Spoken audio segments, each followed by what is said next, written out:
Hi, my name is Paul DeMarco. I'm an author of books on the subject of religion, and I'd like to tell you about this book, In His Words. In this book I have cross-referenced the four Gospels, Matthew, Mark, Luke and John, and comprised a short list of everything that Jesus taught. And then I've placed the subjects into one of 42 different categories.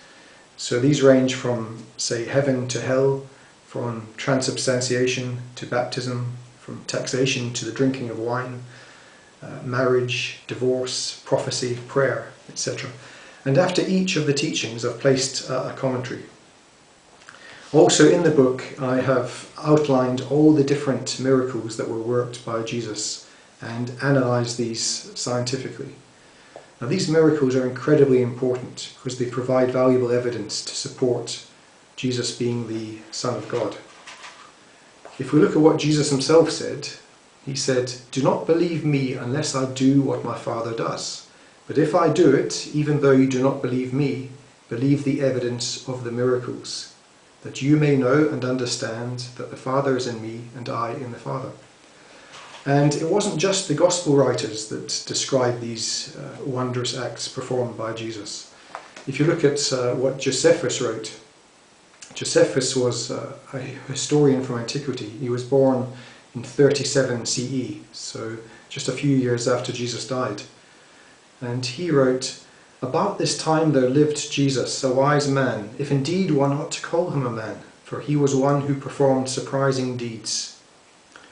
And then if we look at what Tertullian wrote in the Apologeticum, "As then, under the force of their prejudgment, they had convinced themselves from his lowly guise that Christ was no more than man, it followed from that, as a necessary consequence, that they should hold him a magician from the powers which he displayed, expelling devils from men by a word, restoring vision to the blind, cleansing the leprous, reinvigorating the paralytic, summoning the dead to life again, making the very elements of nature obey him."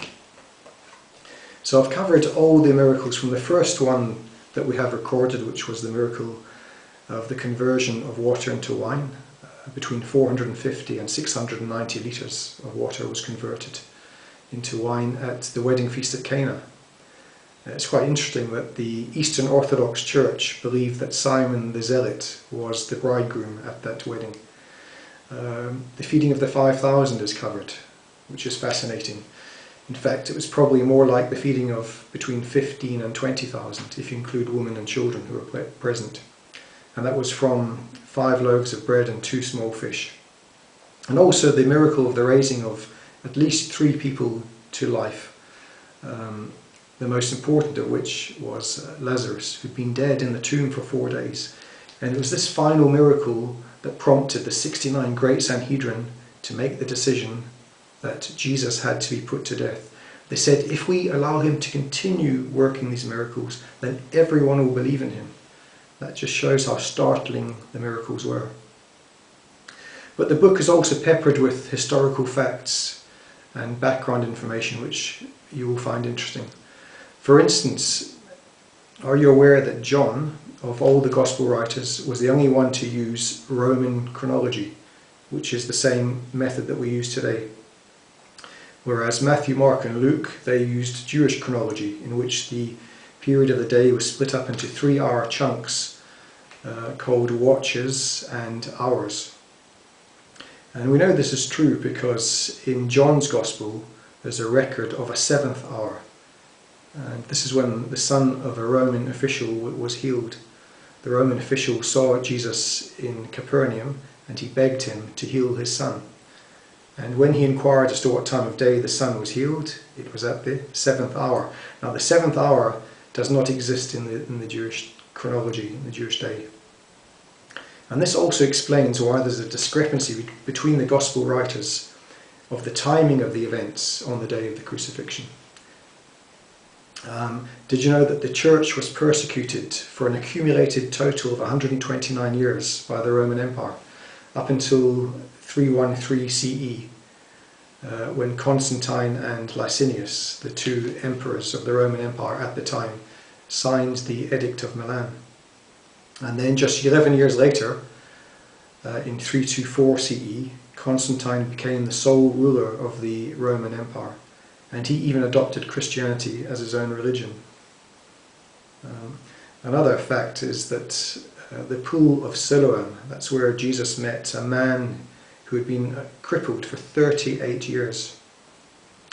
That pool at Siloam was discovered by archaeologists in the 19th century. One of the archaeologists was Schick. And if we look at the two thieves on the cross, Dismas and Gestas, Dismas, the good thief, who repented right at the end of his life. This gives us so much confidence. He turned to Jesus and said, "Jesus, remember me when you come into your kingdom." And Jesus replied to him, "I assure you, this very day you will be with me in paradise." Another interesting historical fact was that in 415 CE, a grave was discovered, and in the grave it's believed to be the body of St. Stephen, Nicodemus, Gamaliel, who was the great teacher. He was also part of the 69-strong Great Sanhedrin, and his son Abibo.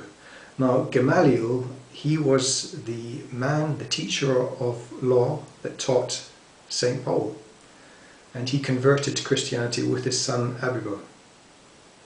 After the martyrdom of St. Stephen, he was taken outside the city gates and left for the scavengers to devour his body. But after a day and a night, Gamaliel instructed that his body be removed from there and placed in his own tomb. And later on, Nicodemus was the man who helped Joseph of Arimathea to carry the massive weight of aloes and spices, myrrh, to embalm the body of Jesus. When Nicodemus died, he was also placed in that grave.